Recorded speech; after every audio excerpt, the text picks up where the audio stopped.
Madame, monsieur, bonsoir. À la une de ce journal du lundi 17 septembre, le sport et la culture, même combat. Samedi, ils étaient 215 à participer au deuxième marathon du patrimoine à Troyes.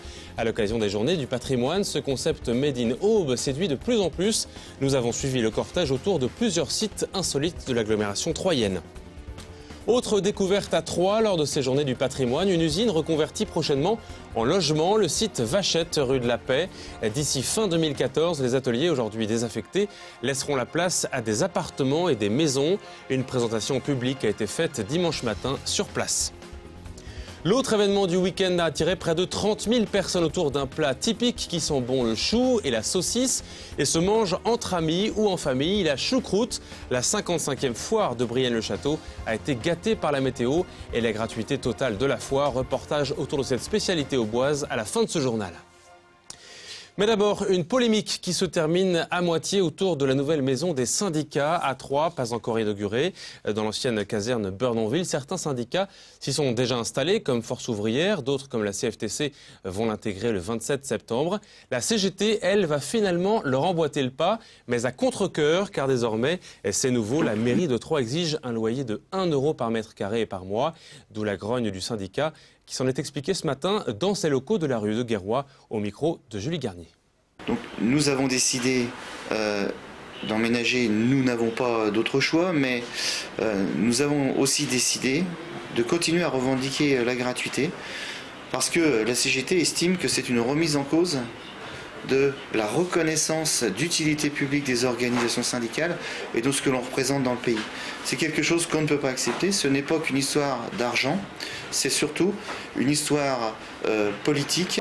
Même si on emménage dans la maison des syndicats, ce que l'on sera vraisemblablement obligé de faire, et même sous la contrainte, on continuera à revendiquer ce que l'on doit revendiquer, c'est-à-dire la gratuité ad vitam aeternam pour les organisations syndicales qui sont d'utilité publique. Et l'emménagement de la CGT est prévu le 15 novembre au plus tôt. Ils ont vécu les journées du patrimoine au pas de course, mais avec sans doute encore plus de découvertes cachées que les autres. Les participants du deuxième marathon du patrimoine, il a rassemblé pour cette deuxième édition 215 coureurs pour visiter une dizaine de sites répartis dans l'agglomération troyenne. Le soleil était lui aussi de la partie pour parcourir 42 km réglementaires. Le reportage de Martial Roche et Aurélie Juigné. C'est parti pour 42 km 195 de course à pied ou à vélo. Plus de 200 personnes ont participé au marathon du patrimoine samedi. Un circuit tracé autour de l'agglomération troyenne et ponctué de visites culturelles, notamment des lieux peu connus. Dans le quartier des Sénards, donc précisément, et nous sommes devant un site dont il reste un seul témoignage, c'est le site des pyramides de la Vacherie, une petite pyramide en briques. Ça permet aux Troyens et aux Aubois de pouvoir découvrir un petit peu leur patrimoine méconnu comme celui-ci. C'est une pyramide d'Auguste Bourgoin qui date de la fin du 19e, qui faisait partie de ces monuments un petit peu hétéroclites que l'on peut comparer au palais idéal du facteur Cheval. Et c'est vrai qu'on passe devant, on ne la voit pas. Donc c'était l'occasion un petit peu d'attirer l'attention sur ce site. Le thème de ces journées européennes du patrimoine était les patrimoines cachés. Le marathon a donc permis aux coureurs de visiter des lieux normalement fermés, comme ce parc privé truffé d'œuvres d'art monumentales. Visite guidée par le propriétaire, une des expériences insolites qui font l'intérêt et le charme de cette sortie. Ça n'a été ouvert que pour le marathon du patrimoine cette année. Donc là, on ne peut que le remercier. Et je crois que les gens sont enthousiasmés par rapport à ce qu'ils ont vu, ne serait-ce que sur les 3 premiers sites. Car sur les 15 sites sélectionnés, certains sortent des sentiers battus. De la voie romaine à un village Far West en passant par la station Météo France de Barberet-Saint-Sulpice ou l'installation électrique de Crenay près Troyes. Par rapport à une visite du bouchon de Champagne, ce format de course longue distance permet plus de fantaisie.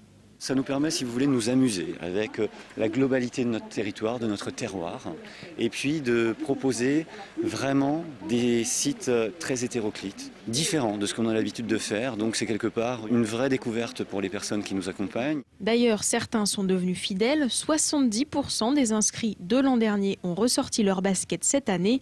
Le mélange sport, culture et bonne humeur est très apprécié. Je viens exprès pour ce marathon. Ça me permet de découvrir justement une région que je ne connais pas. Là, je découvre vraiment des lieux un peu insolites et c'est vraiment très intéressant. Bon, c'est sympa, c'est une balade, c'est agréable, c'est tranquille, on est en famille et c'est convivial. Il n'y a pas l'esprit sportif où les gens courent, se bousculent, c'est bien. Et pour l'an prochain, la date est déjà fixée. Le marathon du patrimoine aura lieu le 14 septembre. Les inscriptions sont déjà ouvertes. Et elles se font à l'office de tourisme de Troyes. Les inscriptions, les places sont limitées. Attention, les frais d'inscription sont croissants selon la date.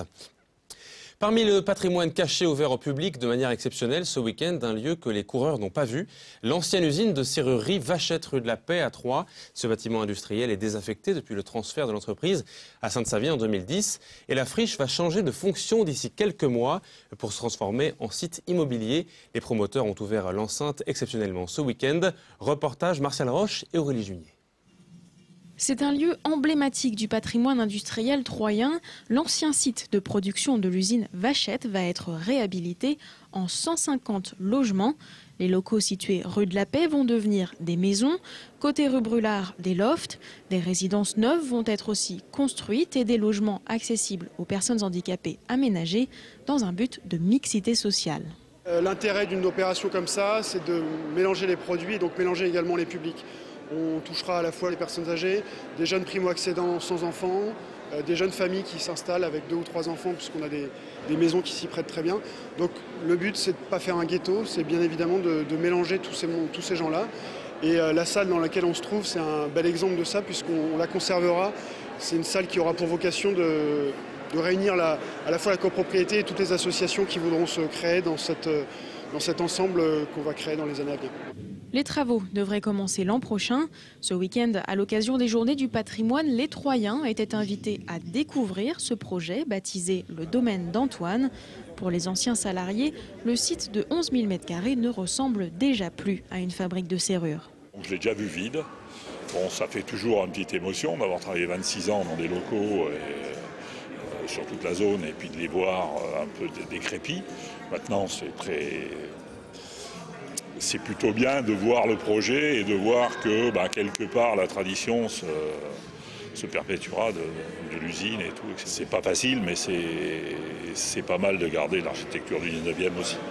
Car l'usine date de 1858. À l'origine, c'est une filature. La bonneterie Quincarlet est l'une des premières à Troyes à faire travailler des ouvriers dans un même atelier. Autrement dit, les débuts de l'ère industrielle. C'est vraiment une usine qui correspond au début de l'industrialisation de la bonneterie. Quincarlet sait saisir l'opportunité de terrain abandonné par la compagnie du chemin de fer de l'Est. Il en rachète une partie et il construit l'usine. À l'extérieur de Troyes, on est déjà dans une ex-urbanisation de l'activité de bonneterie qui se pratiquait jusque-là plutôt dans les petits ateliers. Donc là, c'est vraiment un des moments forts du lancement de l'industrialisation bonnetière à Troyes. Après les salariés de Vachette durant plus d'un siècle, 400 habitants devraient investir l'usine reconvertie d'ici 2014. En football, l'Estac a fait match nul face à Lille samedi après-midi au stade de l'Aube et se classe dernier du championnat de Ligue 1 après l'ouverture du score par les nordistes avant la mi-temps à la 38e minute de jeu. Logique vu leur possession du ballon. Les Troyens ont réussi à égaliser à la toute dernière minute de la rencontre, 88e précisément, grâce à un but de Sébastien Grax pour terminer à 1 but partout. Alors si ce score ne permet pas à l'équipe de Jean-Marc Furlan de sortir de la zone rouge lors de cette 5e journée de championnat, elle a au moins eu le mérite de montrer les capacités des joueurs à rebondir et ne pas lâcher l'affaire. Une réalisation normale pour le buteur troyen qui ne fait pas de fioriture. Il est au micro de David Mutel. Je suis quand même payé pour ça, quoi. Donc si j'ai pas de lucidité devant le but, ça va devenir compliqué, quoi. Je vais pas m'arrêter à un but, quoi. C'est une progression. J'ai fait une bonne préparation, j'ai été blessé, ce qui m'a encore un petit peu coupé. Là, je reviens progressivement. Ce soir, ce petit but va me remonter à bloc et puis voilà, maintenant il faut enchaîner, continuer à s'entraîner et puis s'accrocher tous les matchs parce que ça va être très compliqué. Et le prochain match, en effet, c'est samedi soir à Sochaux, 19e du classement. À Brielle-le-Château, cela fait 55 ans que ça dure. Les habitués le savent bien. Chaque année, en septembre, l'odeur du chou se fait sentir dans les rues. La foire de la choucroute a rassemblé cette année encore plus de monde avec l'installation de la gratuité sur l'ensemble du week-end, histoire de faire connaître davantage encore l'histoire de cette spécialité auboise et pas seulement alsacienne. Le reportage sur place, Martial Roche avec Damien Ardois.